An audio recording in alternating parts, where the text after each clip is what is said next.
Magandang araw muli sa inyong lahat, mga kaibigan. Sa araw na ito ay isa na namang kwento ng pakikipagsapalaran at kababalaghan ang aking ihahatid sa inyo.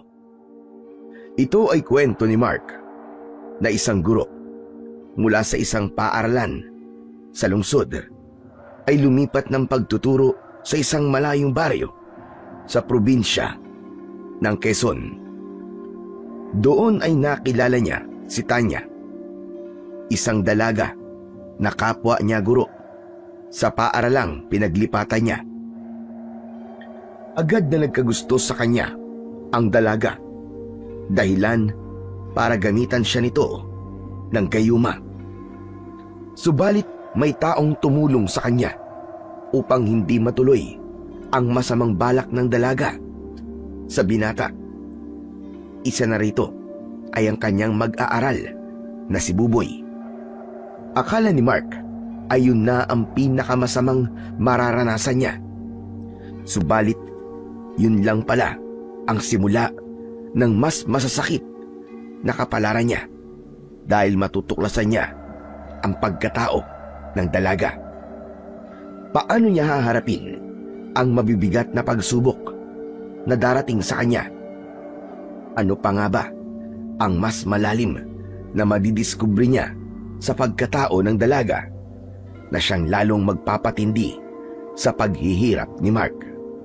Sino ang makakasama niyang tutulong sa kanya upang labanan ang kasamaan na bumabalot sa baryo Sapang? Malalaman natin ang sagot sa mga tanong na yan sa kwentong aking isasalaysay.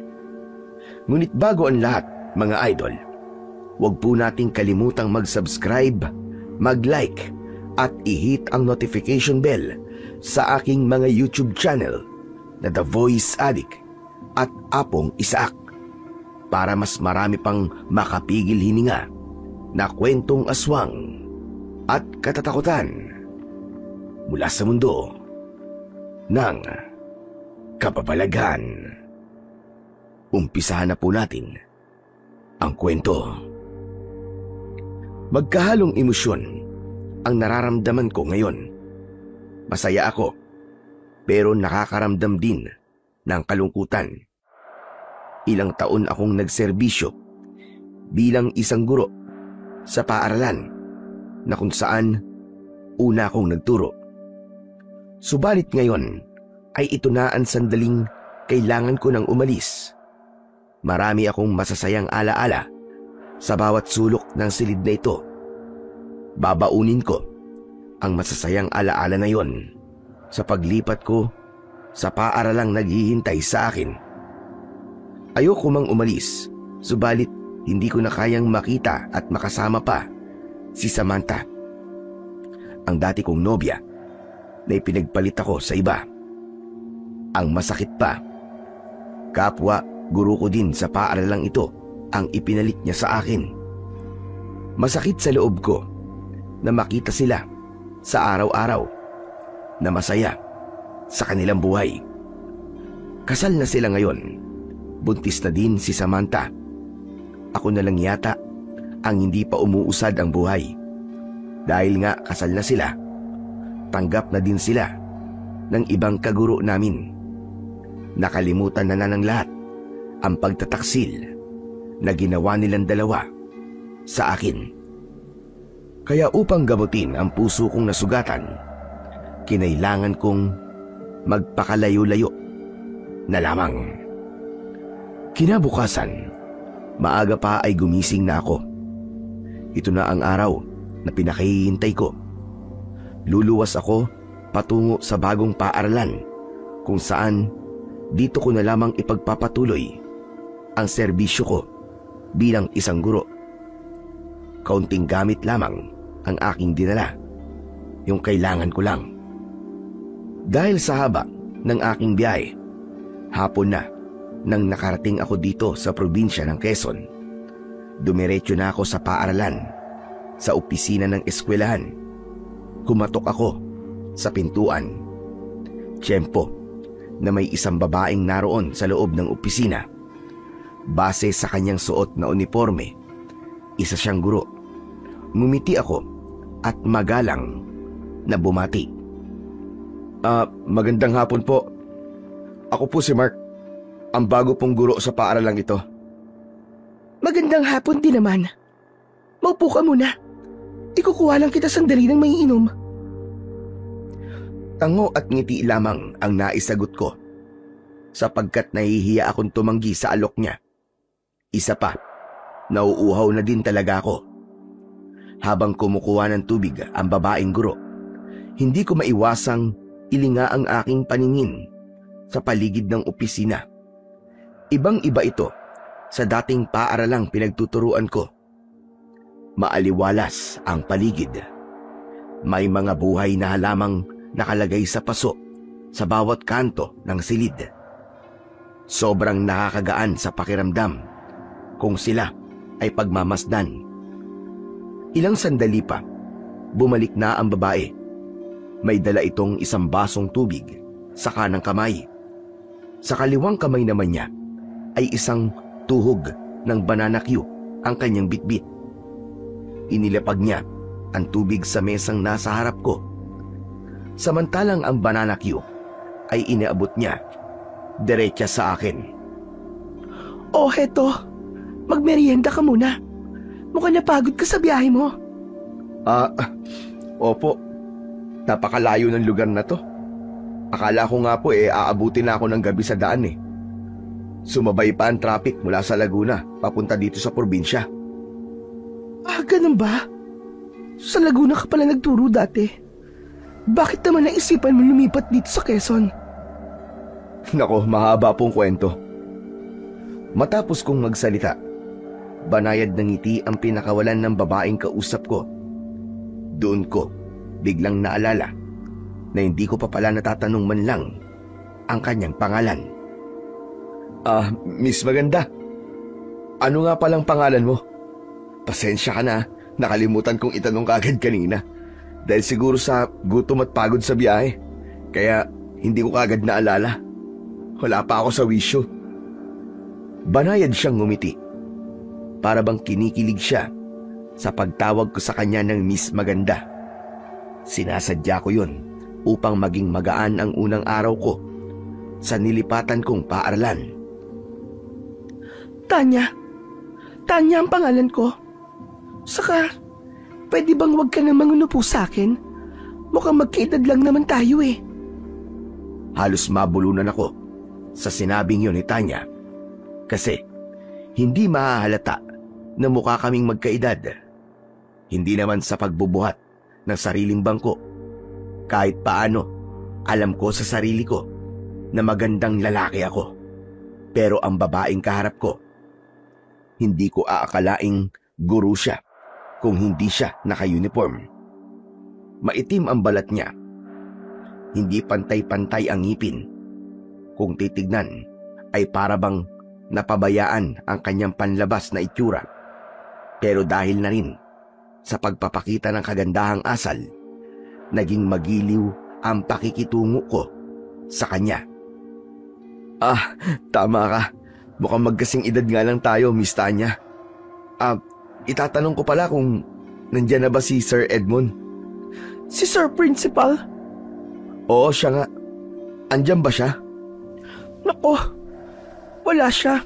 Nasa seminar siya ngayon. Kaya nga, ibinili niya sa akin na asikasuhin kita pag dumating ka. Pero bukas, ay papasok na ulit yun.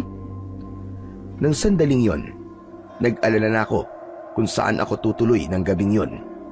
Wala kasi akong bahay na matutuluyan. Parang nahulaan naman ni Tanya ang iniisip ko.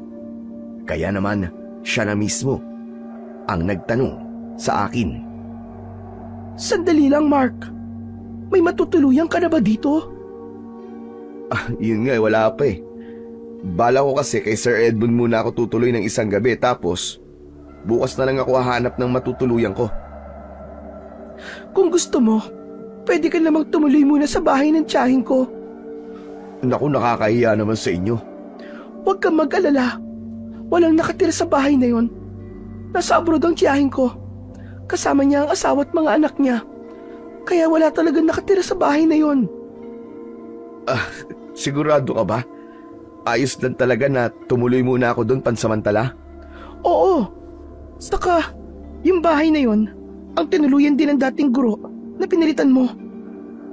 Kung ganun ngayon pa lang, nagpapasalamat na ako sa'yo. Naku, wala yun. Bagong salta ka sa baryong ito. Kaya wala ka pang kilala.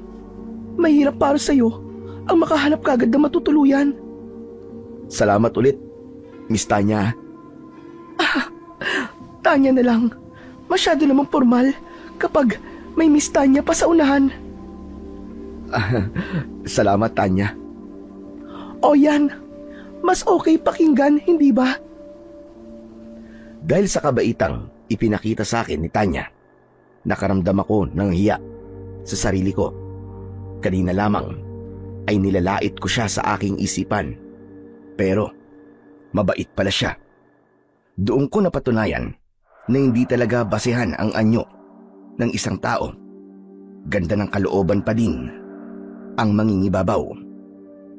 Matapos ang huling klase ni Tanya, magkasabay na kaming lumakad pauwi sa bahay niya. Ayon sa kanya, malapit lang sa kanilang bahay ang pansamantalang tutuluyan ko. Habang sa daan ay madami siyang ikinikwento at ibinahagi sa akin. Masayahin at mabait si Tanya. Sa ilang oras na nakilala ko siya, naging komportable na ako sa kanya. Nararamdaman kong tunay lahat ng ipinapakita niya sa akin. Maya-maya pa ay narating na namin ang sinasabi niyang bahay. Andito na tayo, Mark. Ito na ang bahay na sinasabi ko sa'yo. Salamat ulit, Tanya. Halika, pumasok na tayo sa loob para maipasok na natin ang mga gamit mo. Tanya, sigurado ka bang ayos lang talaga sa tiyahin mo? Nagamitin ko muna tong bahay? Oo nga, ano ka ba? Tinanong mo na sa akin kanina yan Kasi may gamit pa kasi dito Hindi ba sila magagalit kung gagamitin ko ang mga to? Hindi, basta't ingatan mo lang. Siya nga pala, 3 kwarto sa bahay na to. Yung isa tambakan ng mga mahalagang gamit nila. Nakalak yun, kaya wala kang dapat alalahanin. Yung isa naman, silid yun ng anak ng tiya ko, kaya nandun din ang mga gamit nila. Yung isang silid, pinapagamit talaga yun sa mga bisita. Yun ang silid na gagamitin mo. May papag na higaan at may kabinet. Pwede mo magamit ang kabinet para lagyan ng mga gamit mo. Pagpasensyahan mo na lang ha. May kalumaan na ang lahat ng mga gamit dito sa bahay. Nako, ako nga ang dapat na humingi ng pasensya sa'yo Malaking abala na tong ginagawa ko sa'yo. Hindi, Mark.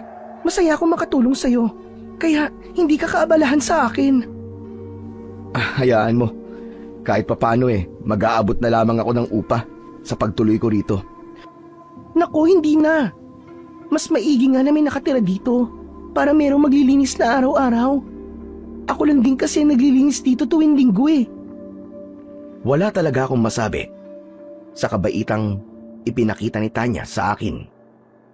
Bagamat may kalumaan na nga ang bahay, maaari pa naman itong magamit. Kumpleto na lahat ng kailangan ko. May magagamit na lutuan, may higaan, may kabinet na lagayan ng damit. Kaya hindi na ako nagdalawang isip pa. Higit sa lahat, libre pa ang pagtira ko. Ngunit wala akong kamalay-malay na sa pagtira ko sa bahay na yon ay may magbabago sa buhay ko. Kinagabihan, nakaramdam ako ng kakaiba sa aking paligid. Nakakapanibago ang katahimikan ng gabing yon. Tanging ingay lang ng ibong panggabi ang naririnig ko. Wala ang nakasanayan kong ingay sa lungsod. Dahil doon, muli kong naramdaman ang sakit sa dibdib. Minsan ay bumalik sa alaala ko ang dahilan ng paglayo ko.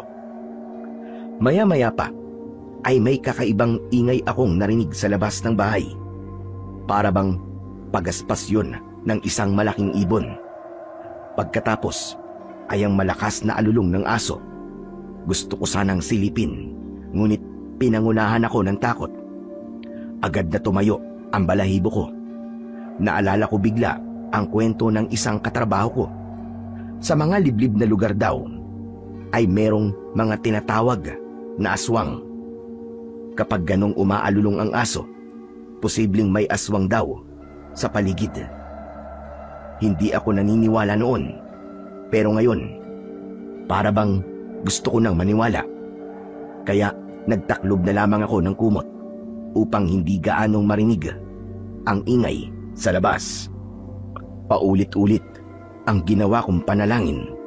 Hindi pa din kasi tumitigil ang malakas na alulong ng mga aso.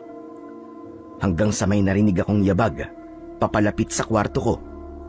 Tinutungo ng yabag na yon ay ang bintana kung saan naroon ang papag kong higaan. Mabilis ang tibok ng puso ko ng mga sandaling yon. Inalis ko ang kumot na nakataklob sa aking katawan. Kinakabahan man, ay dahan-dahan akong lumapit sa bintana. Marahan kong tinanggal ang maliit na kahoy na nakatukod para buksan ang bintana. Hindi ko pa yon nabubuksan nang biglang may humatak nun mula sa labas. Napaurong ako dahil sa pagkagulat. Napaupo ako sa papag na higaan sa gilid nito. Pagtunghay ng ulo ko, naroon si Tanya sa labas ng bintana. Nakangiting nakatingin sa akin. Diyos ko, ikaw pala, Tanya. Akala ko kung ano na eh. Pasensya na. Nagulat ka ba? Natakot ka ba, Mark? Kanina pa akong kumakatok sa pinto mo. Hindi mo ba naririnig? Ganun ba? Akala ko talaga may aswang na sa labas ng bahay. Ano? Paano mo naisip na may aswang? Gawa kasi nung umaalulong na aso eh. Nako, yun ba? Aso lang ni Aling Iska yun. Ganun talaga yun kapag gabi. Kaya masanay ka na, Mark. Gabi-gabi ba na umaalulong yun? Oo. Ewan ko ba sa aso na yun? Ganyan siya palagi. Kwento-kwento kasi sa bayan namin. Kapag meron daw umaalulong na aso, may aswang daw. Naku, Mark. Huwag kang magpapaliwala sa ganun. Hindi totoo yun. Walang aswang. Teka nga. Talaga bang hindi mo ako papapasukin sa loob ng bahay? Dito mo na lang ba talaga ako kakausapin sa bintana? Naku, pasensya ka na, Tanya. Nawala sa isip ko. Sige na, pumunta ka na sa tapat ng pinto, lalabas na ako para mapagbuksan kita. Nang makaalis na si Tanya sa tapat ng bintana, isinara ko na ulit yun. Pagkatapos ay nagtungo ako sa pinto. Saka, pinagbuksan si Tanya. Bakit ka pala pumunta dito? Gabi na, madilim na sa daan.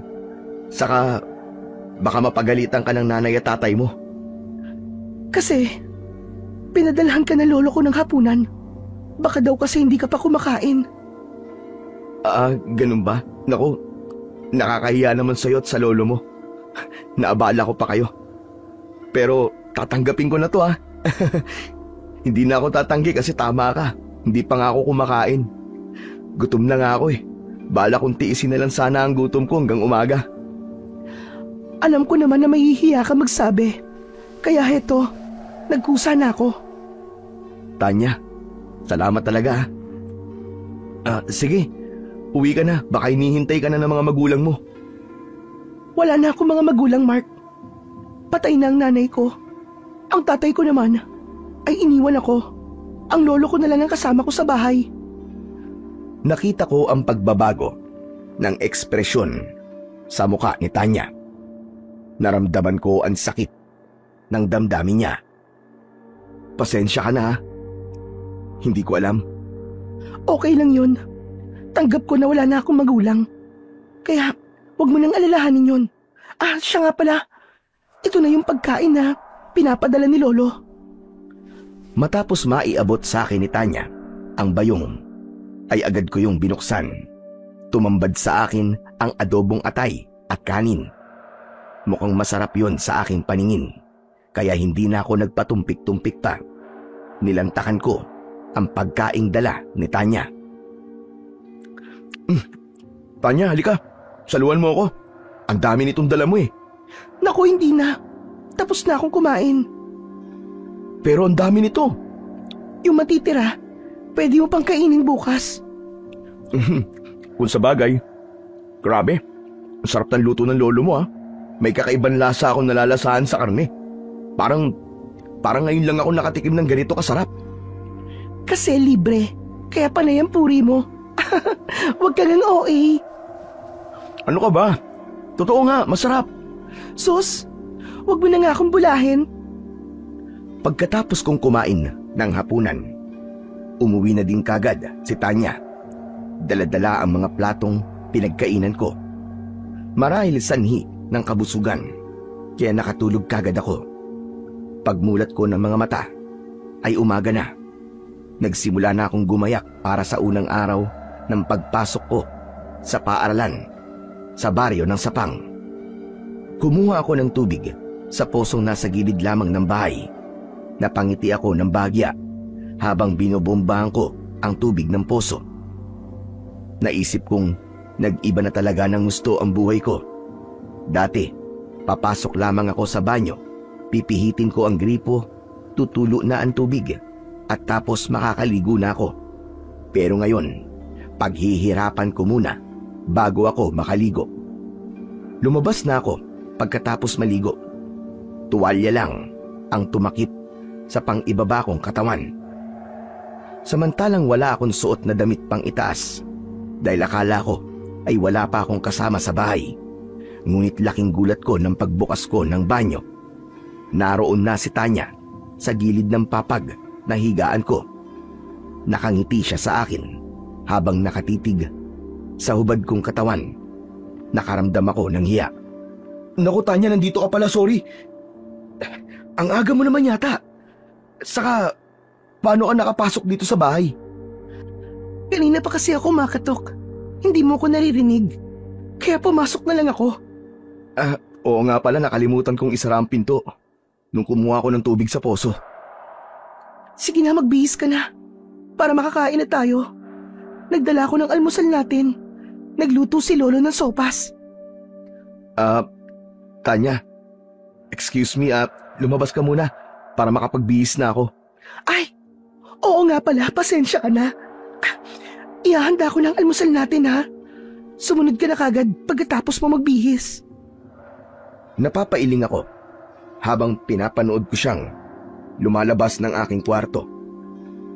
Napatanong tuloy ako sa sarili ko kung sinasadya ba niyang pumasok sa kwarto para makita ang hubad kong katawan o talagang inosente siya. Matapos siyang makalabas ng kwarto ko, inilak ko muna ang pinto. Baka kasi maisipan pa niyang bumalik. Mabuti na yung sigurado ko. Pagkatapos kong maigayak ang lahat ng mga kailangan ko, pumunta na ako sa kusina. Tulad ng inaasahan ko, naihanda na ni Tanya ang sopas. Magkasabay kaming kumain at pagkatapos nun ay magkasabay na din kaming naglakad papunta sa school. Habang nasa daan kami, panakanakay nagsasalita si Tanya. Nagtatanong siya ng mga ilang bagay tungkol sa akin. Yung mga hindi gaanong personal. Sinasagot ko siya.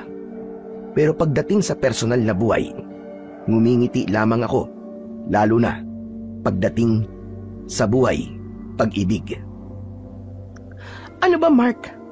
Bakit ba gumingiti ka lang dyan? May nobya ka bang iniwan sa inyo? Pwede bang huwag kong sagutin yan, Tanya? Ba't ayaw mong sagutin? Siguro may nobya ka na, no?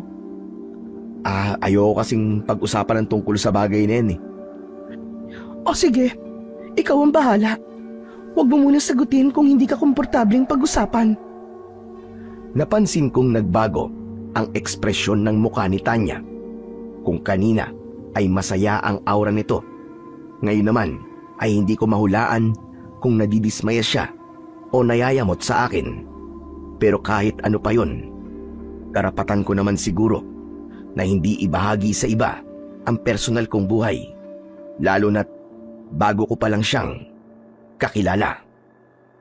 Habang nasa daan kami patungo sa school, may kakaiba din akong napansin sa tingin ng mga taong nakakasalubong ko. Para bang may nais silang sabihin sa akin na hindi ko mawari. Subalit hindi ko nalang pinansin dahil iniisip kong bagong salta ako. Galing ako ng lungsod, kaya ganun sila kung makatingin sa akin. Pagdating namin sa school, nasa opisina ang principal. Agad akong lumapit sa kanya. Maayos naman siyang nakipag-usap sa akin. Matapos na maibigay niya ang assignment ko, nagtungo na ako sa magiging bago kong silid-aralan. Pati na ang hahawakan kong klase. Ngunit may isang bagay ang sinabi sa akin ni Sir Principal ang hindi mawala-wala sa isip ko. Mag-ingat ako sa taong nasa paligid ko, lalo na't bagong salta lang daw ako sa baryo na yon.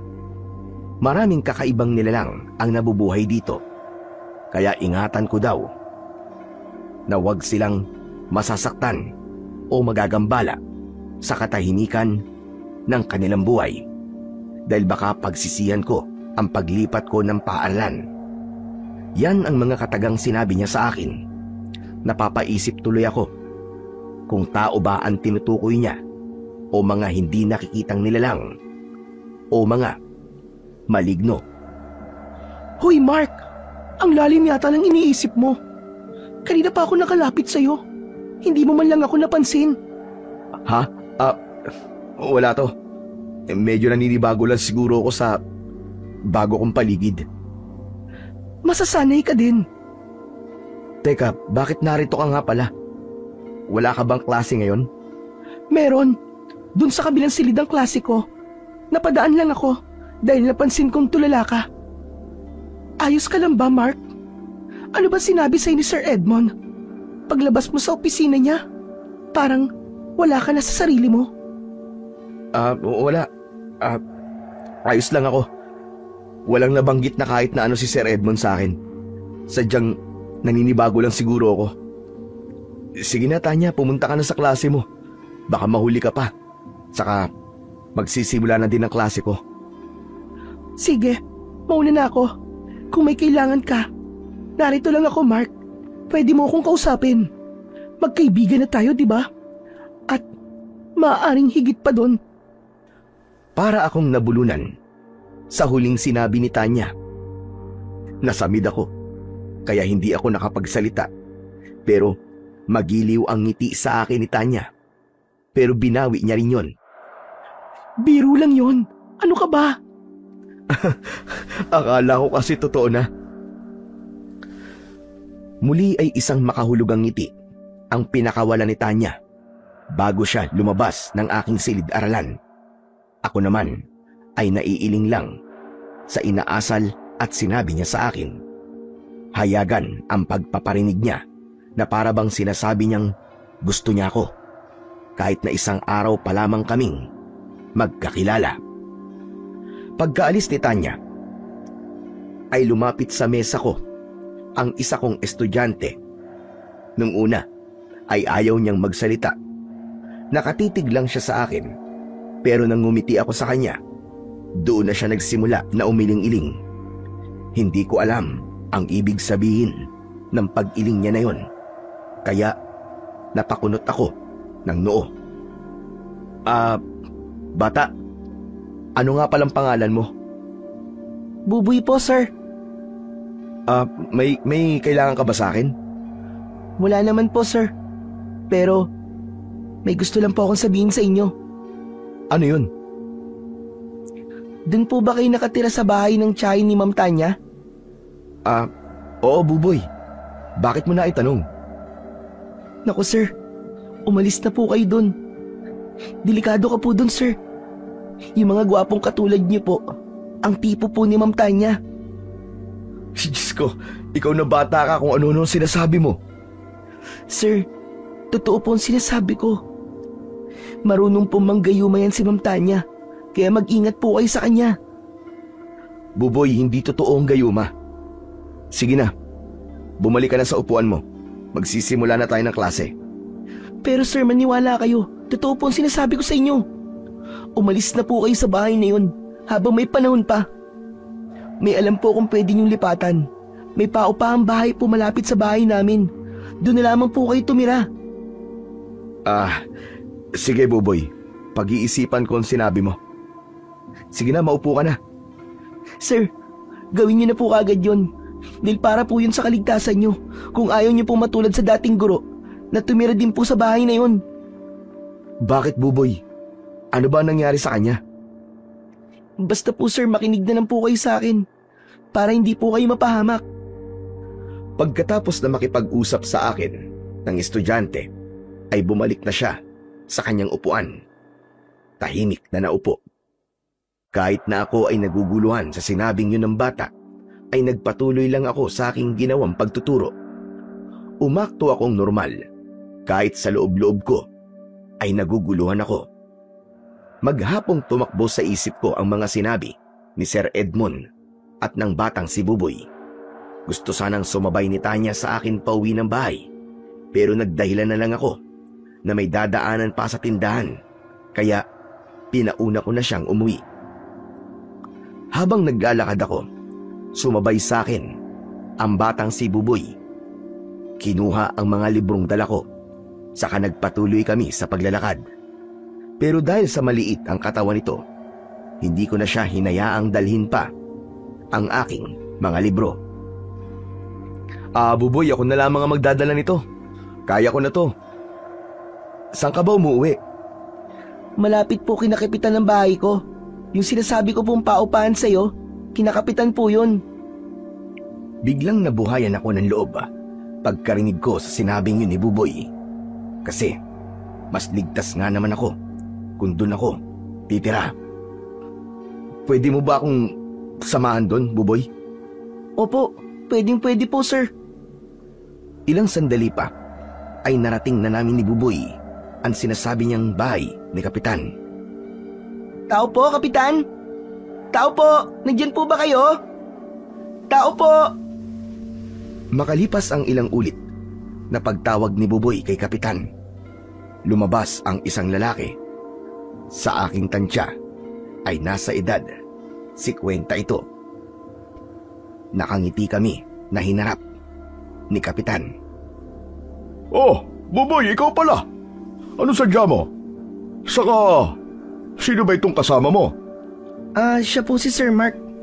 Yung bagong teacher po dito sa baryo natin. Naghahanap po siya ng matutuluyan eh.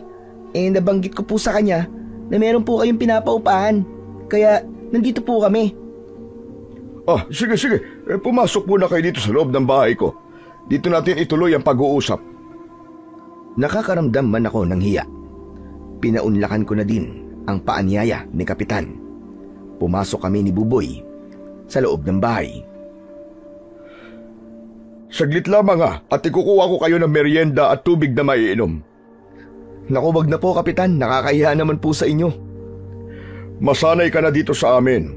Sa probinsya ay ganito talaga. Bahagi ito ng pakikipagkapwa-tao namin. Saka, mukhang gutom na din itong si Buboy. Tama ba ako, Buboy? Opo, Kapitan. Gutom na po talaga ako. Bagya akong napakamot sa ulo sa sinabi ni Buboy. Hindi talaga maitatago ng isang bata ang totoong nararamdaman niya. Habang abala si Kapitan, nilinga ko ang buong bahay niya. Simple lang ito at walang masyadong gamit. Payak na pamumuhay, hindi gaya sa lungsod. Hanggang sa mapagawi ang tingin ko sa maliit na boteng nakapatong sa pinakasentro ng lamesa sa salas. Tumayo ako, saka kinuha ko ang nasabing bote. Pinagmasdan ko ang laman nun. Dala ng aking kuryosidad. Tiyempo naman na bumalik na si Kapitan, kaya muli kong ibinalik ang bote sa dati nitong kinalalagyan. Buboy, Sir Mark, magmerienda muna kayo. Salamat po, Kapitan. Kapitan, tungkol po sa sadya ko po sa inyo. May bakante po ba sa pinapaupahan yung bahay? Ang totoo ay may isa pang bakante sa paupahan ko. Ayoko sanang paupahan mo na yun dahil may kalumaan na yun. Ipapaayos ko sana. Pero kung kailangan nyo na matutuluyan, pwede kong ipagamit yun sa inyo. Bigyan nyo na lamang ako ng hanggang Linggo upang mapaayos ko ang bubong. Tumutulo na kasi yun dahil sa sunod-sunod na bagyo. Naku, kung ganun po, wag na po. Ipaayos niyo na po muna. Maaari pa naman akong tumira sa bahay ng tiyahin ni Tanya. Doon ka kamo nakatira? Sa bahay ng tiyahin ni Tanya? Opo, Kapitan. Nako, ngayon pa lang ay lumipat ka na dito sa akin. Dito ka na muna sa bahay namin tumuloy hanggang Linggo, habang ipinapaayos ko yung lilipatan mo. Delikado ang buhay mo doon. Pero Kapitan, mabait naman po si Tanya. Palagi niya nga po akong inaasikaso Hindi totoo mabait ang Tanya na yan. Pakitang tao lamang yan, maniwala ka sa akin. Dahil kami ang nakakakilala sa babaeng yon. Aba, ilang ulit na nga naming ipinitisyon na mawalan ng lisensya yan sa pagtuturo, pero palagi na lamang nakakalusot. Kaya hinayaan na lang namin, pero maingat ang lahat ng taga-baryo sa pakikisalamuha sa kanya at sa lolo niya. Bakit naman po, Kapitan? May nagawa po ba silang hindi ka nais-nais sa mga taga-baryo? Kilalang magaling sa gayuma ang nanay ni Tanya. Ang ama naman niya ay nagtatago dahil tinutugis ng mga tao. Po? Hala, bakit naman po? Ayon sa aking ama, ang tatay ni Tanya ay may lahi daw na aswang. May lahing aswang? Oo, Mark. Kaya malamang si Tanya ay isang aswang din. Kung ganun po, isa siyang aswang na may kakayahan sa panggagayuma? Talaga po bang meron pang ganyan sa panahong to? Baka naman po chismis lang yun. Hindi yan basta isang chismis lang. Totoo mga sinasabi ko sa'yo. Gusto mo ba ng patunay? Opo, syempre. Nasaan po ang patunay? Kinuha ni Kapitan ang boteng nasa sentro ng lamisita. Saka iniabot yun sa akin. Kahit na nagtaka ko, tinanggap ko ang boteng iniaabot ni Kapitan sa akin. Yan ang makapagpapatunay. Ano po bang laman ito? Lana ang tawag dyan dito sa amin sa probinsya. Kapag may aswang na nasa paligid, kumukulo ang langis na yan. Kapag walang aswang sa paligid, kalmado lamang ang langis na yan. Kapitan, hindi pa din po ako makapaniwala sa mga sinasabi niyo sa akin. Talagang ganyan dahil tagalungsod ka, kaya hindi mo mapaniwalaan kagad. Pero kapag ikaw mismo ang nakasaksi sa mga sinasabi ko sa'yo, tiyak maniniwala ka rin. Kaya ganito ang gawin mo, makinig kang mabuti. Pag uwi mo mamaya sa bahay na tinutuluyan mo, dalhin mo ang boteng ito. Siguradong pupuntahan ka ni Tanya doon mamaya. Sa gandang lalaki mo na yan, aba, tiyak na magugustuhan ka nun. Kaya nga puro kabaitan ang ipinapakita niya sa'yo. Kausapin mo siya. Magpaalam ka sa kanya. Nalilipat ka na ng bahay. Ano pong pwede kong idahilan sa kanya? Na hindi niya po mahahalata na umiiwas po ako sa kanya. Nako, matalino ang babaeng yon. Kaya kahit ano pang idahilan mo, malalaman niya na umiiwas ka na sa kanya. Kaya sabihin mo na lang sa kanya na ako may gusto na dito ka na muna tumuloy sa bahay ko. Hindi na yun magtatanong ng kahit na ano sa'yo. Basta't kapag inalok ka niya na kahit na anong pagkain, huwag kang kakain ha. Tandaan mo lahat na sinasabi ko sa'yo. O sige na, umuwi ka na. Kunin mo na muna ang mga gamit mo. Kapag kumagat ang dilim na wala ka pa, pupuntahan kita doon. Kaya tandaan mo ang lahat ng sinabi ko sa'yo. Opo, Kapitan. Tatandaan ko po. Pagkatapos na maibilin lahat ni Kapitan ang mga dapat kong malaman, umuwi na ako ng bahay. Pagdating ko doon, naabutan ko si Tanya na naghihintay sa akin. Nakatayo sa labas ng pinto. Kakaiba ang tingin niya ngayon kumpara nung nakaraang araw. Kaya mas iniingatan ko ang bawat kilos ko. San ka nga pala nanggaling, Mark? Bakit kayong ka lang umuwi? May binili lang ako. Saka medyo napahaba ang kwentuhan namin ni Buboy yung estudyante ko. Kaya ngayon lang ako nakauwi. Ganun ba? Pero bakit nakita kita na pumasok sa bahay ni Kapitan kanina? Anong ginawa mo sa bahay niya? Yun ba? Napadaan lang kami ni Buboy doon. Huwag ka na nga magsinungaling sa akin. masamang magsinungaling. Ang totoo niyan, Tanya, sinadya ko talaga si Kapitan. Sabi kasi ni Buboy na may paupa ang bahay daw yun. Kaya pumunta ako. Bakit ka pa aalis dito? Di ba sinabi ko naman na sa'yo na pwede kang tumira sa bahay na ito hanggang gusto mo? Nakakahiya kasi sa inyo ng lolo mo eh. Saka, teka nga Tanya, paano mo nalaman na nagpunta ako sa bahay ni Kapitan? Sinusundan mo ba ako? Hindi. Napadaan lang din ako doon. Dahil meron akong pinuntahang malapit sa bahay niya. Biglang nagbago ang anyo ni Tanya ng mga oras na yon. Naging nakakatakot at matalim ang kanyang mga tingin. Nawala ang magiliw na aura nito. Dahilan para makaramdam ako ng pagkabahala. Doon ko naalala ang lana na ipinadala ni Kapitan. Bahagya kong sinilip yon sa loob ng dala kong bag. Nagkunwari lamang akong may kukunin sa aking bag upang hindi makahalata si Tanya. Nanginig ang tuhod ko nang makita ko ang malakas na pagkulo ng lana sa loob ng bote. Doon ko napatunayan na totoo nga ang sinabi ni Kapitan. Kaya mula sa oras na yon, naging maingat ako sa lahat ng sasabihin at gagawin ko sa harap ni Tanya. Hindi mo ba ako papapasukin sa loob ng bahay? Ha? Sige, pasok ka. Binuksan ko ang pinto. Saka pinauna ko siyang makapasok doon. Sumunod naman ako sa kanya. May dala pala akong hapunan. Ihahanda ko lang para makakain na tayo. Salamat na lang, Tanya. Busog pa ako eh. Pinakain din kasi ako ng Kapitan sa bahay nila. Umuwi lang talaga ako para magpaalam sa'yo. Saka para kunin na mga gamit ko. Talaga palang nakapagdesisyon ka na. Akala ko pa naman magkakaroon na ako ng kaibigan. Pero wala din pala. Iiwan din pala ako. Ano ka ba, Tanya? Pwede pa rin naman tayong maging magkaibigan kahit hindi na ako dito nakatire. Magkikita pa rin tayo sa school araw-araw, di ba? Pero iba pa din pag dito ka nakatira. Walang pinagkaiba yun, Tanya. Nasa iisang baryo lang naman tayo. Meron, Mark. Dahil sigurado ko na siniraan na ako sa'yo ni Kapitan. Pinaniwala ka nila sa mga kasinungalingan nila. Kaya nga aalis ka na dito, di ba? Aalis ako dito sa bahay na to dahil hindi ako komportable, Tanya. Hindi dahil sa kung anong iniisip mo. Kung ganon, kainin mo muna itong dadala kong pagkain para sa'yo. Papayagan lamang kitang umalis kung mauubos mo na lahat ng pagkain ito. Pero busog pa nga ako eh. Kaya paano ako makakakain ng mga yan? Kung ganon, hindi ako papayag na umalis ka dito. Mas lalong nandilim ang anyo ni Tanya ng mga oras na yon.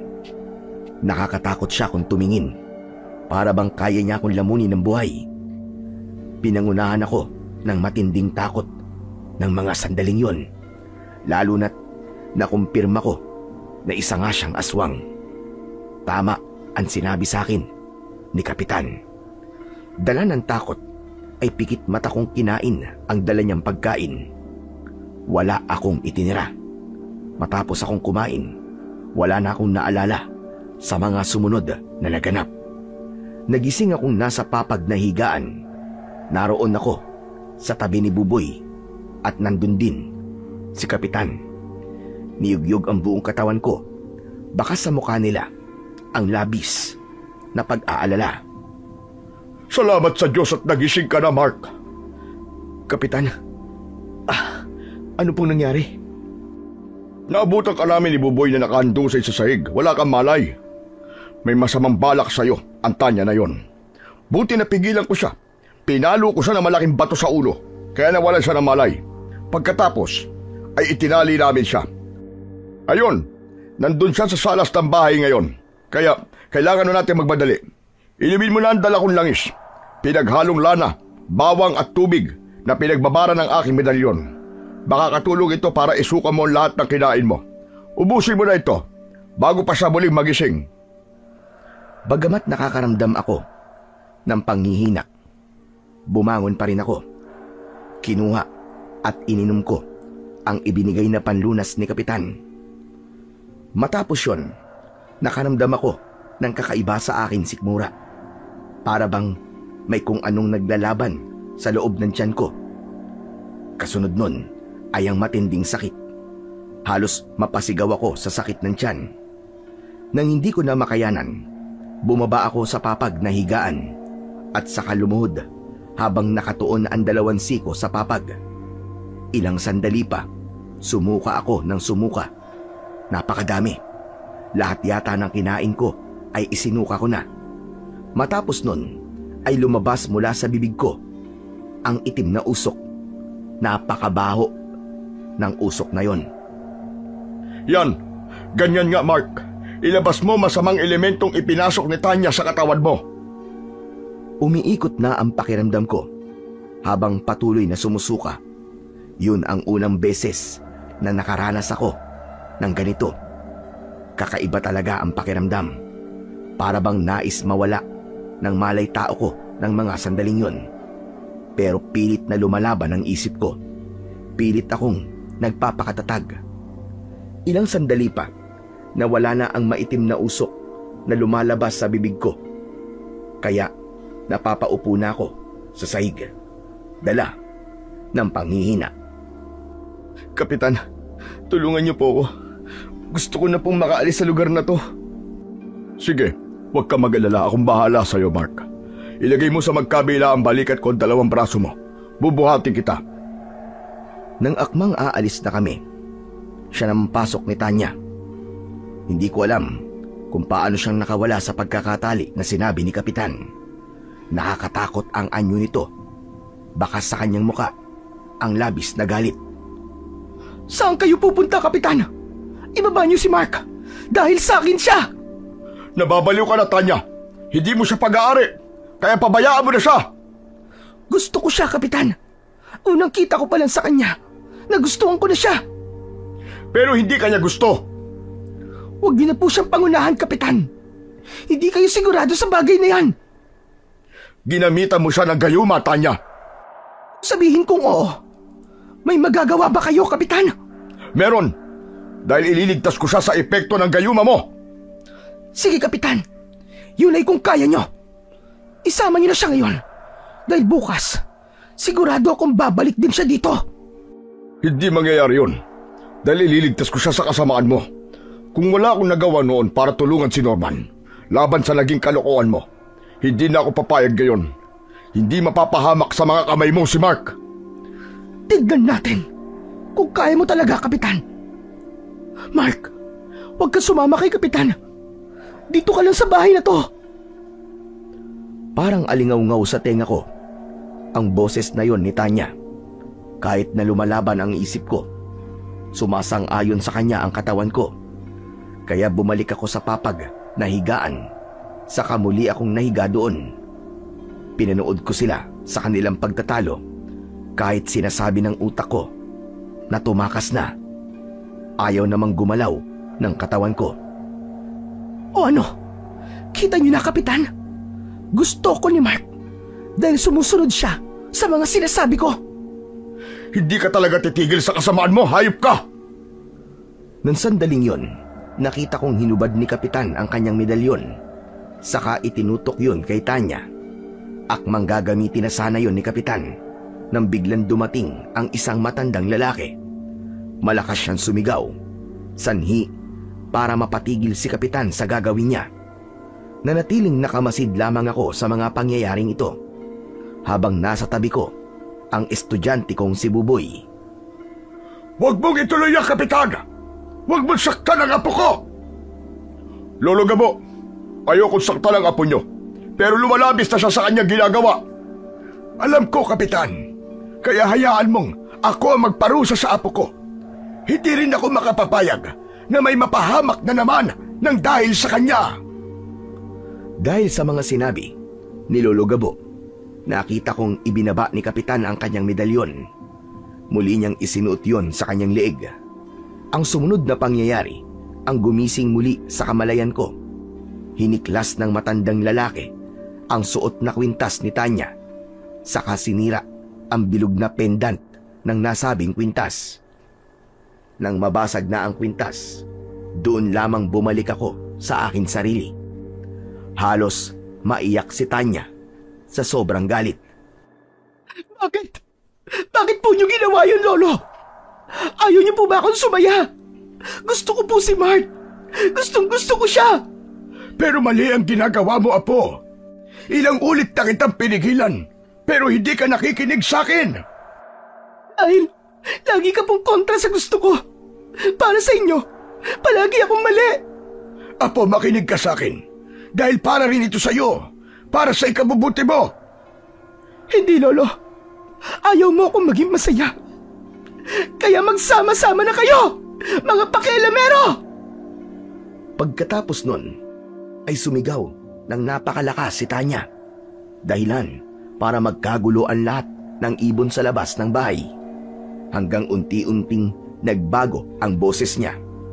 Lumalim yun, para bang nanggagaling sa loob ng kuweba. Lumabas ang mahahabang mga kuko. Tumalim ang mga mata. Saka naging maitim ang balat sa buong katawan. Hindi yan maaari, Apo ko! Mapapahamak ka, Tanya! Kayo ang may kasalanan kung bakit hindi ko kayang pigilan ang totoong nananalitay sa dugo ko. Maging ang galit na nararamdaman ko sa inyong lahat! Hindi ako makapaniwala sa nasasaksiyan kong yun. Totoo nga na may aswang. Hindi ko inakala na sa ilang araw ko pa lang sa probinsya na yon, nakakakita na ako kagad ng totoong aswang. Nakakatakot at nakakapanindig balahibo. Lalo na nung ibinaling niya muli sa akin ang kanyang paningin. Kung hindi ka magiging akin, hindi ka na din makakali sa lugar na ito. Ang puso mo ang magiging pagkain ko, Mark. Katulad ng ginawa ko kay Norman. Kung ganon, totoo nga na ikaw ang pumatay kay Norman, ang dating guro na tumira din sa bahay na ito. Oo, ako nga. Kaya kong gawin yun uli kay Mark kung hindi siya magiging sa akin. Nababaliw ka na, Tanya. Hindi ako papayag na may mamatay pa muli nang dahil sa kasamaan mo. Ang mga sumunod na pangyayari ang mas lalong nagpatindi sa kaba at takot ko. Dahil habang hinuhubad ni Kapitan ang kanyang medalyon, mabilis na lumapit si Tanya. Halos lumipad na siya sa bilis ng kanyang galaw. Tinangka niyang dukutin ang puso ni Kapitan gamit ang kanyang matutulis na kuko. Subalit mabilis ang naging pagkilos ni Lolo Gabo. Iniharang niya ang kanyang sarili sa katawan ni Kapitan. Dahil doon, siya ang tinamaan ng mahahabang kuko ni Tanya. Tumama yon sa dibdib ng kanyang lolo. Diretso sa kanyang puso. Lahat kami na naroroon ay labis ang pagkabigla at takot. Maging si Tanya, nabigla din sa kanyang nagawa. Bago tuluyang bumagsak sa sahig si Lolo Gabo, nasalo siya ng mga kamay ni Tanya. Saka bumalik siya sa pagiging anyong tao. Lolo, bakit niyo po ito ginawa? Bakit niyo po iniharang ang sarili niyo? Bakit niyo siya iniligtas? Dahil gusto kong magbago ka na, Apo. Gusto kong makita mong mali ang lahat na ginagawa mo. Dahil kahit na ano pa ang adyo mo, Apo, kung yung kabutihan ng puso mo ang pinahiral mo, magugustuhan ka din ng lalaking nanaisin mo. Hindi mo kailangang ipilit ang sarili mo. Hindi totoo yan. Dahil walang sino man na magkakagusto sa pangit na kagaya ko. Kaya nga ako iniwan ng dating lalaking minahal ko, di ba? Hindi lahat ng lalaki katulad ni Mando, Apo. Magbago ka na, Apo ko. Kung kapalit ng pagbabago mo ay ang buhay ko, malugod ko itong tatanggapin. Habang nasa ganoong kalagayan, sina Lolo Gabo at Tanya, sinamantala namin ni na Kapitan at Buboy ang pagkakataon. Dahan-dahan kaming lumakad palabas ng pintuan hanggang sa tuluyan na kaming makatakas. Mula sa bahay ni Kapitan, dinig na dinig namin ang malakas na sigaw ng pagtangis ni Tanya. Kaya naisip kong marahil ay binawian na ng buhay si Lolo Gabo. Nag-aalala man ako pero pinilit kong payapain ang aking kalooban. Ngayong ko labis na pinagsisisihan ang paglipat ko sa paaralang yun. Ngunit wala na akong magagawa pa para ibalik ang nakaraan. Narito na ako. Inakala ko noon na ang nangyari sa amin ni Samantha ang pinakamasakit na karanasan ko. Subalit hindi pa pala. Dahil ang nararanasan ko ngayon, ang pinakamasakit na pinagdaanan ko. Gustuin ko mang takasan ang pangyayaring ito sa buhay ko. Pero huli na. Baka pag umalis ako sa lugar na ito, sundan ako ni Tanya. Lalo na ngayong wala na ang lolo niya. Siyak na kami ni Kapitan ang sisisihin niya. Kahit siya naman talaga ang unang nagkasala sa amin. Kaya ang dapat kong gawin ngayon, tulungan ko si Kapitan na madakip ang aswang na si Tanya upang hindi na madagdagan pa ang mga magiging biktima niya para maipagpatuloy ko na rin ang aking buhay. Dahil sa labis na pagkabalisa, hindi ko na malayan na nakalapit na pala sa akin si Kapitan. Kanina pa pala siya nakamasid sa akin habang nakatanaw ako sa kawalan. O Mark, magkape ka muna. Eto, ipinagtimpla kita. Tiyak na hindi ka din makakatulog dahil sa mga nangyari kanina. Salamat po, Kapitan. Salamat po sa lahat ng ginawa niyo para sa akin. Malaki po ang utang na loob ko sa inyo. Kung hindi po dahil sa inyo, baka napahamak na po ako sa kamay ni Tanya. Ang lolo ni Tanya, napakabait na tao nun. Palagi siyang nagpapayo ng kabutihan sa kanyang apo. Kaya nga kahit papano, nakikinig si Tanya sa kanya. Kaya nga siya pinag-aral ng lolo niya para mabago ang takbo ng buhay niya, para mawala ang masasamang imahe na nakadikit sa mga magulang niya. Subalit kahit ganon, nanaig pa din kay Tanya ang dugong nananalaytay sa kanya. Nangibabaw pa din ang dugong aswang ng kanyang ama. At ganon din naman ang pagiging magaling sa gayuma mula sa kanyang ina. Kapitan, ano na po kaya mangyayari kay Tanya? Ngayong wala na po ang lolo niya. Wala na pong gagabay sa kanya para maging mabuting tao. Siguro maghintay na lang tayo kung tuluyan ba siyang magiging masama o kaya ay maiisipan niyang magbago na. Dahil sa kanya, nawala ang lolo niya. Naniniwala po ako na may kabutihan pa rin po sa puso niya.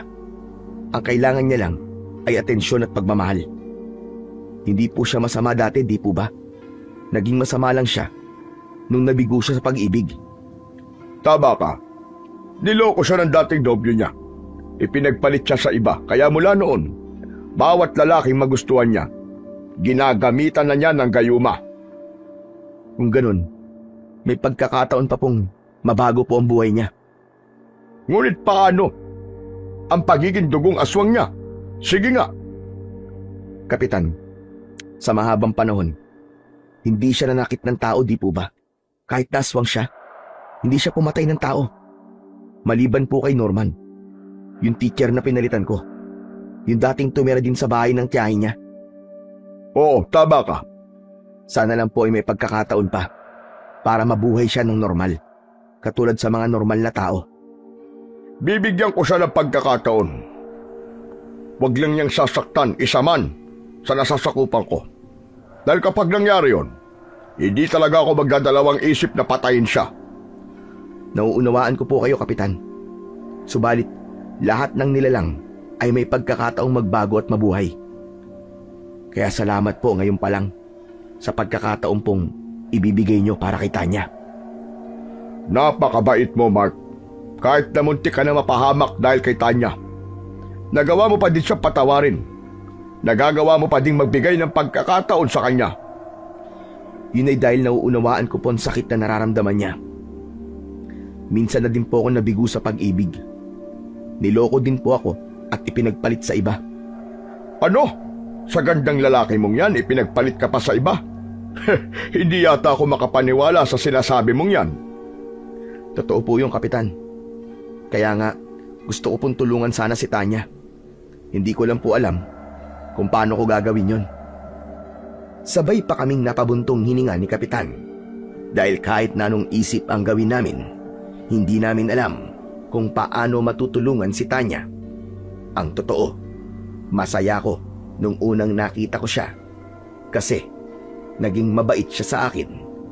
Yun ang tumatak sa isip ko, hindi ang masamang nangyari. Kaya nga umaasa ako na may pagkakataon pa para makapagbago siya. Sa ganun, maituloy na namin ang aming pagkakaibigan dahil yun lang talaga ang kaya kong ibigay sa kanya. Hindi dahil sa panlabas na anyo niya, kundi dahil masakit pa ang puso ko, dala ng nakaraang kabiguan sa pag-ibig. Naubos mo na ba ang kape mo? Opo, Kapitan. O sige, magpahinga ka muna. Eto, naihanda na ng asawa ko ang silid na tutulugan mo. Kahit dito na lang po ako sa labas ng salas, ayos lang po sa akin, Kapitan. Hindi. Gamitin mo muna ang silid ng anak ko. Wala namang gumagamit doon. Nasa Maynila ang mga anak ko. Kaya nakatenga lamang ang mga silid na yon. Isa pa, kanina patulog doon si Buboy. Tabihan mo na lang siya. Sige na. Hindi po ba hinahanap ng mga magulang niya si Buboy? Okay na, pinagpaalam ko na siya sa mga magulang niya na dito muna siya sa bahay namin matutulog. Kaya ayos lang na nandito siya. Yun nga lang, muntik na din mapahama kanina. Ayoko na nga sana siyang isama papunta ron sa bahay ng tiyahin ni Tanya. Kaya lang masyadong mapilit ang bata. Kaya wala na akong nagawa. Kung ganun po magpapahinga na po ako, Kapitan.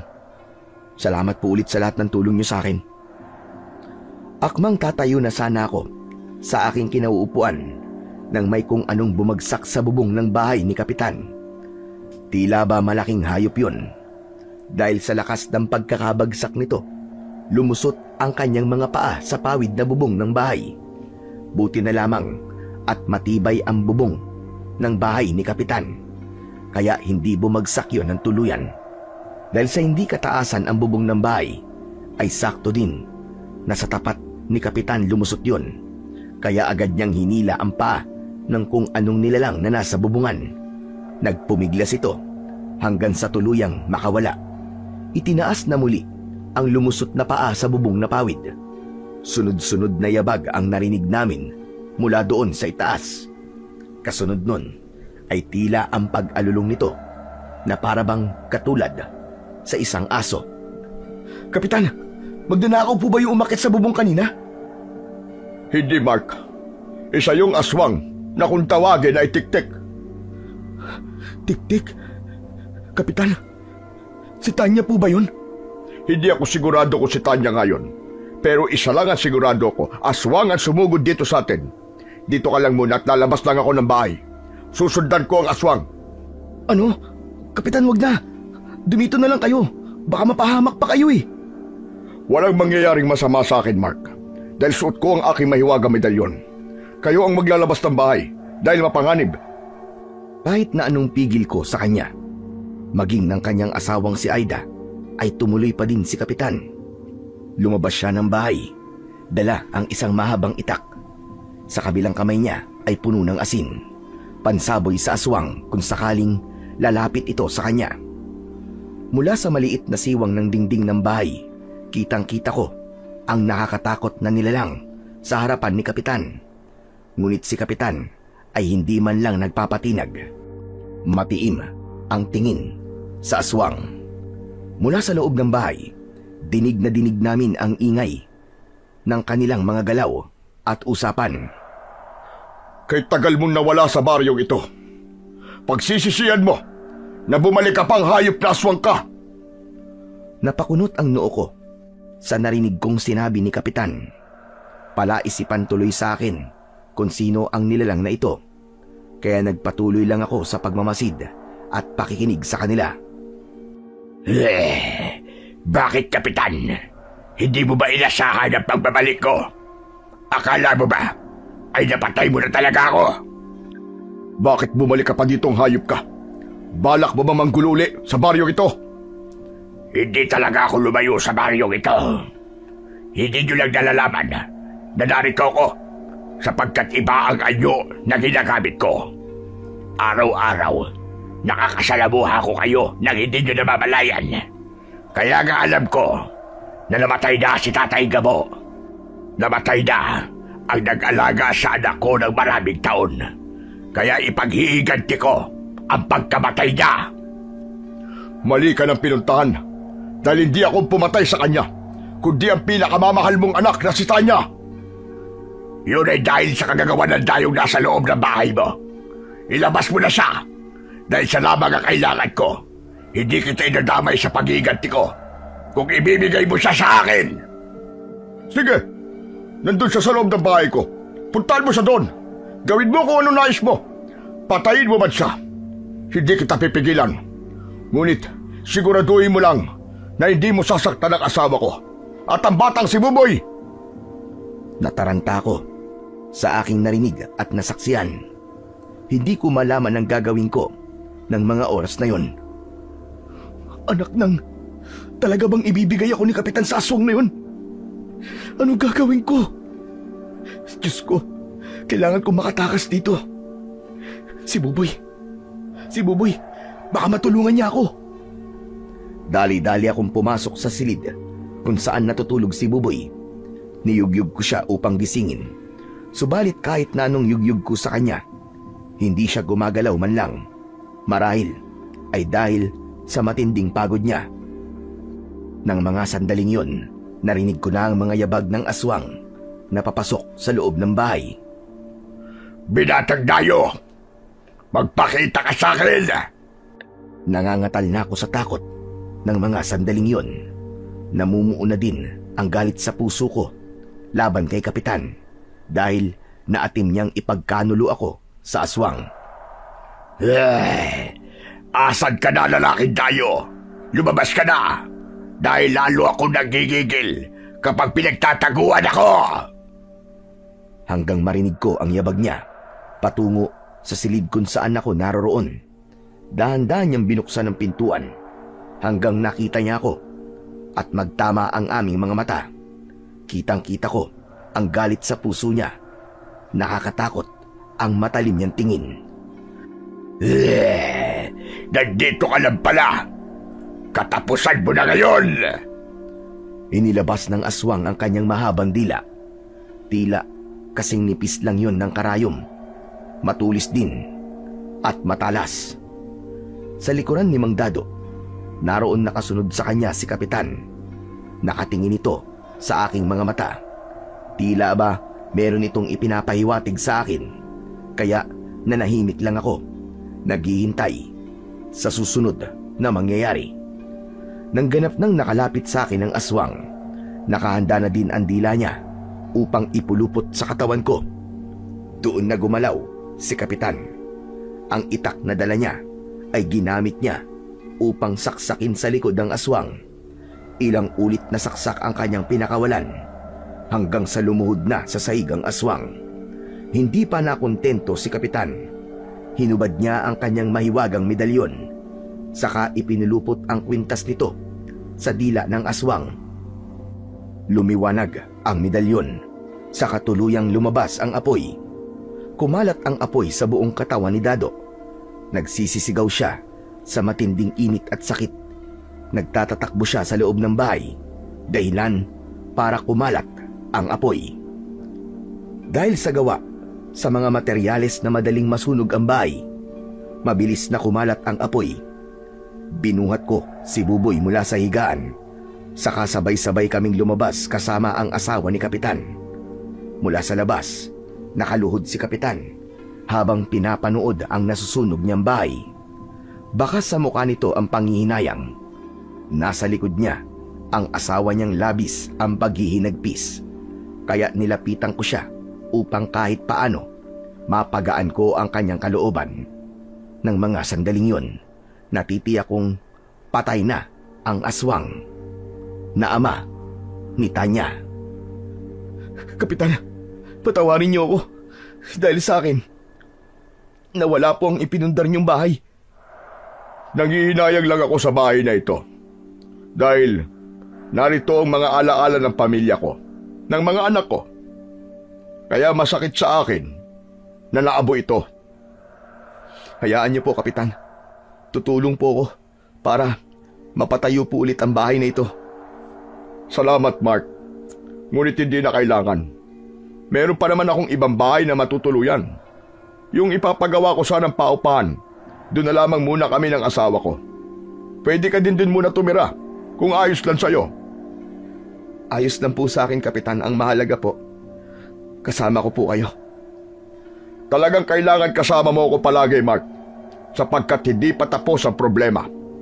Si Tanya, malamang sa mga oras na to, alam na niya ang nangyari sa tatay niya. Kaya nasisiguro kong babalikan ka niya, Mark. Tiyak na tutugisin ka niya. Pero wala po akong kasalanan sa kanya o kahit sa tatay niya. Paano mo ipapaliwanag sa kanyang bagay na yan? Sige nga, tatanggapin kaya niya ang mga ipapaliwanag mo? 2 buhay na sa pamilya niya ang nawala. Si Lolo Gabo at ang tatay Dado niya. Ang paniniwalaan niya lang sa ngayon ay ang damdamin niya. Natitiyak ko ang bagay na yan. Tama ang mga sinabi ni Kapitan. Hindi na nga talaga madadala sa simpleng paliwanag lamang ang mga nangyari.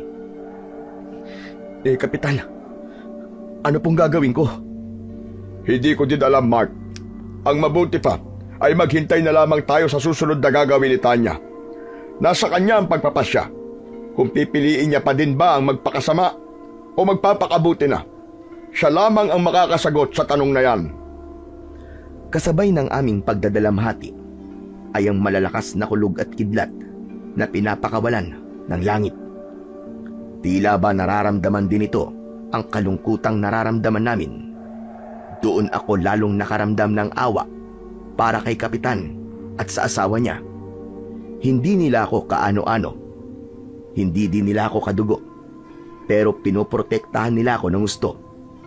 Inaalagaan at halos ialay na nila ang kanilang buhay para sa akin. Labis akong nagpapasalamat sa kabaitan nila. Hindi ko kayang tumbasan ang lahat ng yon, kundi ang suklian din ang kabutihan nila. Tutulong ako para magawa ang bahay nila. Hindi ko sila iiwan hanggang hindi pa sila nakakabangong muli. Yan ang ipinangako ko sa sarili ko. Maya-maya pa ay bumuhos na ang malakas na ulan. Tumakbo kami sa isang malaking puno na nasa gilid ng nasusunog na bahay. Sumilong kami pansamantala upang kahit paano ay hindi kami mabasa ng ulan.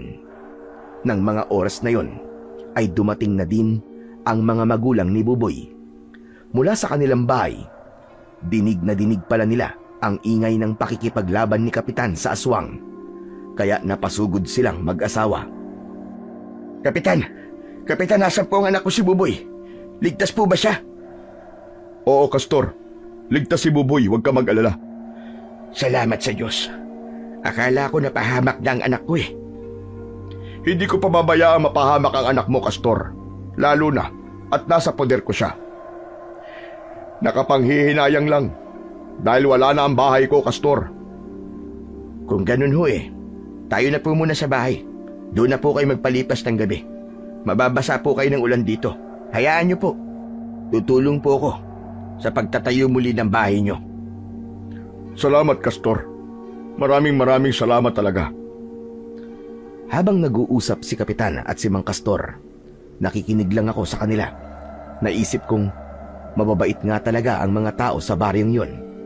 Handang tumulong sa kapwa sa panahon ng pangangailangan.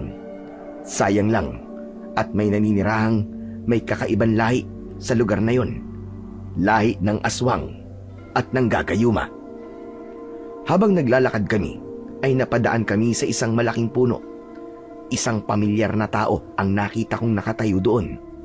Nagmamasid sa aming mga galaw. Nagtama ang aming paningin. Hindi ako maaaring magkamali sa nakita ko. Puot at galit yon mula sa mga mata ng taong yon. Si Tanya. Siya ang taong yon. Dahil doon ay bumangon ng kilabot at takot sa buong katawan ko. Kaya naman, nilingon ko si Kapitan at tinabig ang kanyang braso. Ano yun, Mark? Narito po si Tanya, Kapitan. Ayun, oh. Baka sa mukha ni Kapitan ang pag-aalala nang marinig ang pangalan ni Tanya. Kaya tumigil ito sa pagakbang at humarap sa akin. Nasaan siya? Saan mo siya nakita? Doon po, Kapitan. Itinuro ko kay Kapitan ang lugar kung saan ko siya nakita. Ngunit nakapagtataka na wala na siya doon. Hindi ko napansin kung saan na siya nagpunta. Saan, Mark? Hindi ko siya nakikita sa lugar na itinuro mo. Pero Kapitan, nandun lang po siya kanina, maniwala kayo. Kung ganun, ay nagmamanman na siya sa mga kilos natin. Kailangan na nating magbadali. Bilisan niyo maglakad para makarating na tayo sa bahay ni Castor. Tiyak kung hindi titigil si Tanya hanggat hindi niya ako napapatay. Gaganti siya at yun ang kailangan kong paghandaan. Ikaw naman, Mark, natitiyak kung babalikan ka din niya. Aangkinin ka niya. At kung hindi ka niya makuha, tiyak, papatayin ka niya. Mabilis ang bawat hakbang namin. Ng mga sandaling yon, hindi na namin inalintana ang ulan at madilim na daan. Kahit natatapilok ako sa daan, tuloy lang ako sa pagakbang dahil yun lang ang paraan upang pare-parehong maligtas ang mga buhay namin. Kinabukasan, mabilis na kumalat sa buong baryo ang pagkamatay ni Lolo Gabo at ni Dado. Gayon din ang paglantad ng kapangyarihan ni Tanya bilang aswang. Marami ang natakot. May mga magulang na pumunta sa school upang magreklamo. Gumawa sila ng petisyon upang hindi na payagang makapagturo pa si Tanya. Ngunit kahit na hindi na gawin yun ng mga magulang, natitiyak kong hindi na rin tutuloy sa serbisyo si Tanya dahil wala na siyang mukhang maihaharap pa sa mga tao. Ilang gabi na akong hindi nakakatulog. Iniisip ko kung paanong naging ganito ang buhay ko. Ilang araw pa lang akong narito sa lugar na ito. Napakarami na talagang nangyari. Hindi ko lahat yon mapaniwalaan. Hindi ko maiwasang mapaluwa dahil sa labis na hinanakit. Dahil sa hindi pa naaayos ang buhay ni Kapitan. Kaya dito muna kami tumutuloy sa bahay ni Nabuboy. Umiiyak po ba kayo, sir? Ha? Hindi, Buboy. Sige na, matulog ka na. Mula sa pagkakahiga ay bumangon si Buboy. Pagkatapos ay tinitigan ako. Umiiyak ka po, sir. Huwag niyo na pong itanggi. Nakikita ko po ang luha niyo. Nasasaktan lang ako sa mga nangyayari sa buhay ko, Buboy. Ilang araw pa lang ako sa lugar niyo. Pero yung mga nangyari sa akin, parang katumbas na ng buong buhay kong paghihirap. Huwag po kayong mag-alala, sir. Matatapos din po ang lahat. Pamilya po ang turing namin sa inyo. Kaya hindi po namin kayo pababayaan. Kung hindi ako umalis sa school na pinanggalingan ko, hindi sana ito mangyayari sa akin. Nagsisisi na po ba kayo, sir? Oo. May bahagi ng pagkatao ko ang nagsisisi. Subalit sa kabila nun, sinasabi ng isip at puso ko na ginusto ko ito eh. Kaya dapat maging matapang ako. Alam niyo po, sir, palagi pong sinasabi ng tatay ko sa akin na lahat daw po ng mga nararanasan natin sa buhay ay may dahilan. Baka ganun din po sa inyo, sir. Baka po may dahilan. Kaya po nangyayari po ito sa inyo. Alam mo, Buboy, hindi ko alam kung talaga bang 10 taong gulang ka pa lamang eh. Para kasing matanda ka na kung magsalita.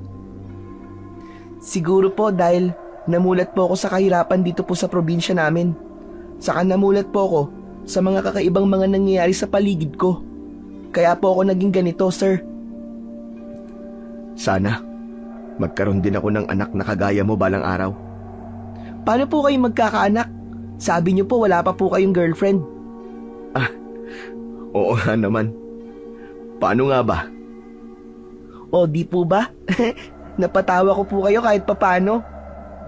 Oo na, panalo ka na. Pero Buboy, seryoso. Nagpapasalamat ako sa inyo, kay Kapitan, at sa lahat ng tumutulong sa akin ngayon. Utang ko sa inyong buhay ko. Nagpapasalamat ako kasi patuloy niyo akong pinoprotektan hanggang ngayon. Pero sir, Meron lang po sana akong tanong sa inyo. Ano yung Buboy? Paano po kaya makakalaban si Kapitan kay Teacher Tanya kung wala na pong medalyon niya? Ilang araw na din pong pabalik-balik si Kapitan sa nasunog niya pong bahay. Sinusubukan niya pong hanapin ang medalyon. Pero hindi pa din po niya nakikita. Oo nga no. Kasamang nasunog yun sa bahay nila. Paano nga kaya kung sumugod si Tanya dito tapos manggulo sa atin? Paano na siya lalabanan ni Kapitan? Nag-aalala po ako sa pwedeng gawin ni Teacher Tanya sa atin. Sa ngayon, tahimik lang siya. Pero malay po natin kung may pinaplano na pala siya laban sa atin. Tulad ni Buboy, ay nag-aalala din ako. Kaya mag-uumaga na, hindi pa din ako dinadalaw ng antok. Kaya naisipan kong pumunta sa labas ng bahay. Tahimik ang gabi na tila ba walang anumang nangyari ng nagdaang mga araw. Maririnig mula sa loob ng bahay ang malakas na simoy ng hangin. Nahiga ako sa mahabang upuang kawayan, umaasa na dito ay makakatulog na ako. Subalit hindi pa din tumitigil ang mga tumatakbo sa isip ko. Marami ding tanong ang gumugulo sa akin. Hanggang maya-maya ay may narinig akong kaluskos ng ingay sa labas ng bahay ni Nabuboy. Kasunod nun ay ingay ng mga manok mula sa kanilang kulungan sa gilid ng bahay. Bumangon ako sa pagkakahiga. Saka pumunta ako sa maliit na siwang ng dingding. Mula sa labas ng bahay, kitang-kita ko si Tanya. Naroon siya sa harap ng kulungan ng mga manok. Hanggang sa unti-unting nagbago ang anyo niya. Naging katulad siya ng anyo noong gabing napatay niya si Lolo Gabo. Nakakatakot at nakakapangilabot. Matapos siyang magpalit ng anyo, isa-isa niyang hinuli ang alagang manok ni Nabuboy. Saka isa-isang pinatay at kinain. Nang makaubos na siya ng 3 manok, saka lamang siya tumigil. Pagkatapos manginain ay naging isang napakalaking ibon siya. Saka siya lumipad at tuluyang umalis sa lugar na yon. Matapos kong masaksiyan ang lahat ng yon, tulala akong nagbalik sa upuang kawayan. Tiyempo namang nagising na si Kapitan. Lumapit sa aking kinauupuan na may pagtataka. Saka ako inusisa. Ano nangyari sa'yo, Mark? Kapitan, nakita ko po muli si Tanya. Andun po siya kanina sa labas ng bahay. Ano ka mo? Anak ng teteng, hindi talaga tumitigil ang babaeng yun. Teka nga at lalabasin ko muna. Kapitan, teka. Wala na po siya sa labas. Umalis na po siya. Anong ginawa niya nung makita mo siya kanina? Kinain niya po ang ilang alagang manok ni Mang Castor. Wala na. Talagang nagdilim na ang isip ng babaeng yon. Hindi na talaga siya titigil sa pamimerwisyo sa baryong ito. Kailangan mapigilan na ang kasamaan niya. Paano niyo po gagawin yun? Wala na pong medalyon niyo. Kasama na pong nasunog sa bahay niyo. May iba pang paraan, Mark. Makikita mo, ako mismo ang papatay sa babaeng aswang na yon para matahimik na ang baryong ito. Ano pong gagawin niyo, Kapitan? Sa halip na sumagot, madilim ang tinging pinakawalan ni Kapitan. Pagkatapos ay muli siyang nagsalita. Mamayang gabi, Mark. Aabangan ko ang pagbabalik niya dito. Sisiguraduhin kong yun na din ang huling sandali na makikita siya sa baryong ito. Paano po kung hindi po siya magtungo dito mamayang gabi, Kapitan? Ako ang gagawa ng paraan para lumabas siya sa pinagtataguan niya. Pero paano niyo po gagawin yun, Kapitan? Kinagabihan, bago pa kumagat ang dilim, nakita ko si Kapitan na naghahanda. Hinahasa niya ang itak na ginamit niyang panaksak noon kay Dado. Matalas na po yan, Kapitan. Kanina niyo pa po hinahasa. Oo, dapat lang dahil gagamitin ko to para tapusin na ang aswang. Maganda ka dahil may pupuntahan tayo. Saan po tayo pupunta? Pupuntahan natin ang bahay ni Tanya. Po, ano pong gagawin natin doon? Buhat po nang mamatay ang lolo niya. Hindi na po siya halos nagpupunta doon. Alam ko, pero ang lugar na yon ay mahalaga sa kanya. Natitiyak kong may dambana siya sa bahay na yon. Kaya yun ang gagamitin ko para lumabas siya sa pinagtataguan niya. Paano po, Kapitan? Mamaya malalaman mo din. Basta't ihanda mo na lamang ang sarili mo. Kapitan, pwede po ba akong sumama sa inyo ni Sir Mark? Dahil seryoso ang pag-uusap namin ni Kapitan, hindi ko na malayan na nakalapit na pala sa amin si Buboy. Aba, Buboy, hindi ka pwede sumama sa amin. Delikado ang gagawin namin. Dumito ka na lang sa bahay nyo. Pero Kapitan, gusto ko pong sumama sa inyo.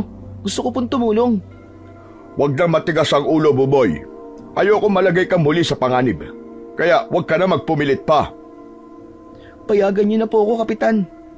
Gusto ko pong ipaghiganti ang mga manok kong kinain po ng aswang na yon. Buboy, tama si Kapitan.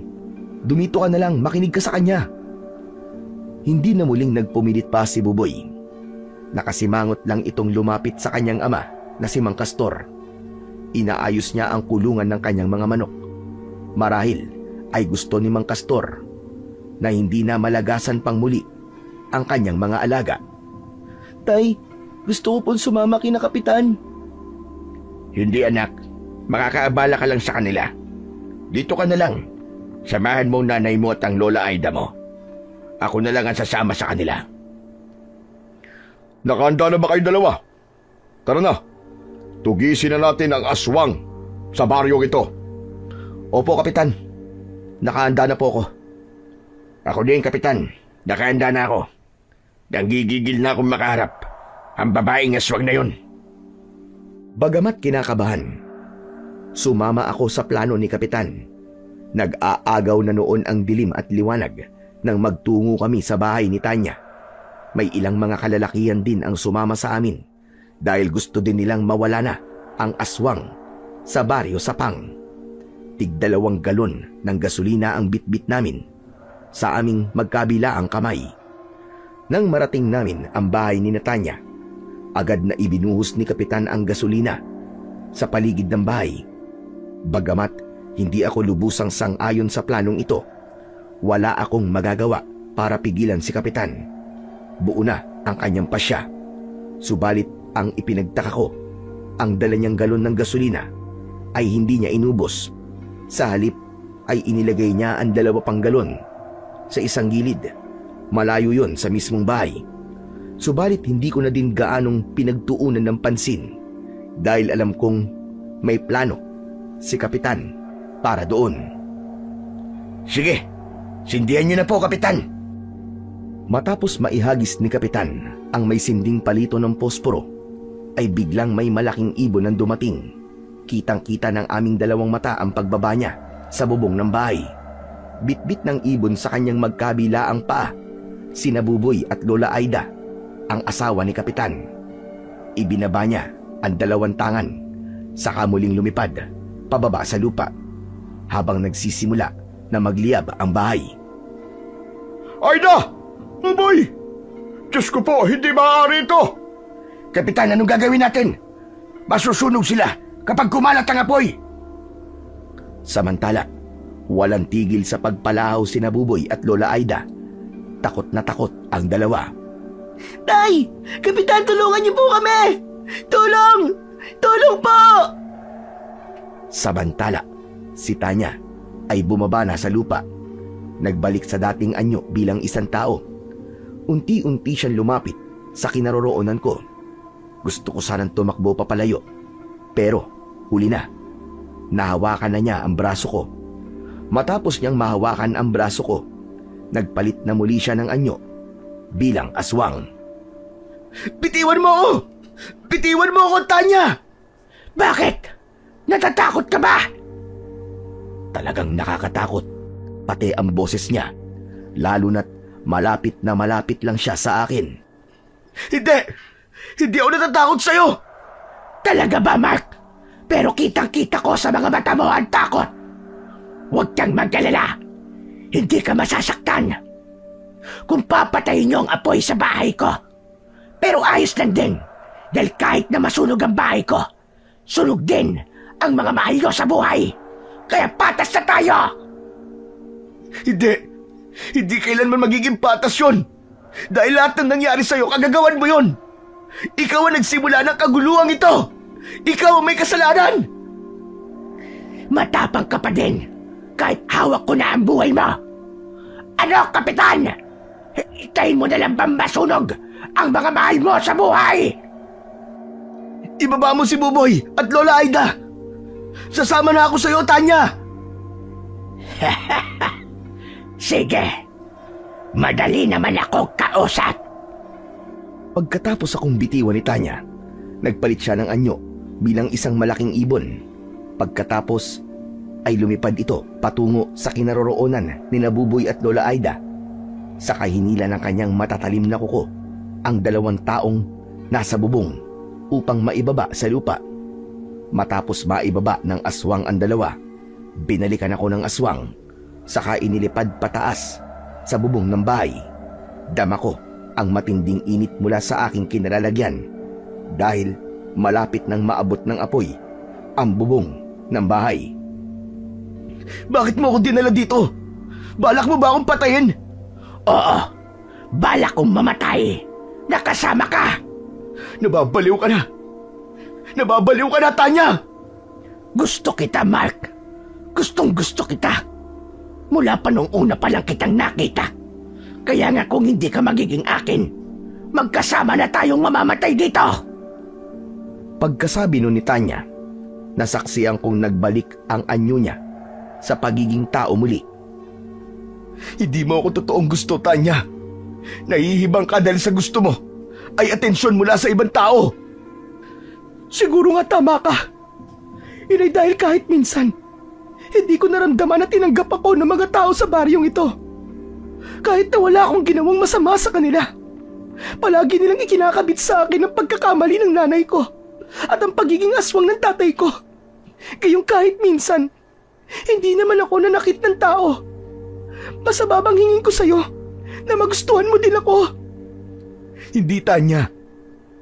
Pero ang ipilit agad ang gusto mo, yun ang masama. Wala pa akong 1 buwan sa lugar na to. Hinayaan mo sana muna akong makilala ka ng lubusan. Malay mo at magustuhan din kita. Nagpapatawa ka ba, Mark? Pangit ako sa paningin ng iba. Kaya ang tanging paraan para magustuhan mo ko ay ang gayuma. Ngunit pakialam merong batang si Buboy na yun at si Kapitan. Kaya hindi gumana ang plano ko. Pero tapos na yun. Dahil magkasama na tayong mamamatay ngayon, Mark. Hindi na tayo maghihiwalay kahit sa kabilang buhay. Hindi. Hindi, Tanya. Hindi ako sasama sa'yo sa kabilang buhay. Malakas na pagtulak ang ginawa ko kay Tanya. Dahilan para mahulog siya sa apoy na nakakalat sa baba ng bahay. Mula naman sa kanilalagyan ko, dinig na dinig ko ang malakas niyang sigaw at pagtangis hanggang humina yon. Tuluyan nang nawala ang boses ni Tanya. Doon din ay naramdaman ko na unti-unti nang nasusunog ang palupo ng bubong ng aking tinatapakan. Hanggang sa ang kinatatakutan ko ay naganap. Gumuho ang bubong na inaapakan ko. Unti-unti akong nahulog sa lumalagablab na apoy. Kasunod nun ay ang pagdidilim ng paningin ko. Nawalan na ako ng malay tao. Nagising akong nasa ospital. May benda ang likod ko. Dahil yun, sa sunog na tinamo ko. Subalit maliban doon, maayos ang aking pakiramdam. Iginala ko ang aking paningin sa paligid.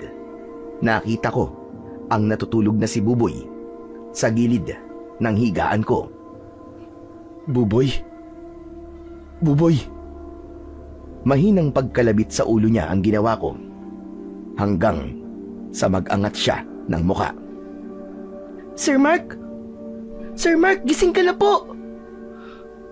Anong nangyari sa akin? Naku sir, 1 linggo ka pong walang malay. Sabi po ng doktor, comatose daw po. Akala ko po talaga, hindi ka na magigising eh. Sir Mark, salamat po sa Diyos at nagising ka na po. Buboy, asan si Kapitan? Nasaan sila? Umuwi lang po sila nila tatay para magpalit po ng damit, saka magdadala raw po ng pagkain dito. Pero maya-maya po, babalik din po sila dito. Salamat sa inyo, Buboy. Maraming salamat talaga sa lahat. Sandali lang po sir, tatawagin ko lang po ang mga doktor. Sasabihin ko po sa kanila, nagising ka na po. Hintay lang sir ha, sandali lang po. Maya-maya, bumalik si Buboy kasama ang doktor. Agad silang lumapit sa akin at nagtanong ng ilang mga bagay. Nagbilin lang, ukol sa kalagayan ko. Pagkatapos nun ay umalis na din sila. Pagkalabas ng doktor ay siya namang pasok ni na Kapitan at Mang Kastor.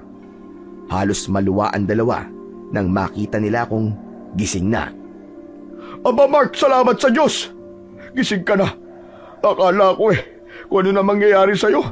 Pinakaba mo ko ng gusto ha. Akala ko di ka na magigising Hindi po pwedeng mangyari yung Kapitan. Hindi po maaaring doon lang magwakas ang buhay ko. Pero, teka Kapitan, paano po akong nakaligtas sa sunog? Sa naalala ko po, nasunog ako sa lumalagablab na bahay. Ako nagligtas sa'yo, Mark. Po? Paano? Paano niyo po akong iniligtas? Nang makita ko ang pagbagsak mo sa apoy, agad kong ibinuo sa sarili ko ang laman ng 2 galon na itinabi ko. Hindi gasolina yon, kundi tubig ang laman nun na pinagbabaran ko sa aking medalyon. Bago pa ito nawala. Kaya nga, hindi ako nasunog kahit sumuong ako doon sa naglalagablab na apoy. Gagamitin ko sana yun sakaling mapalaban ako sa aswang.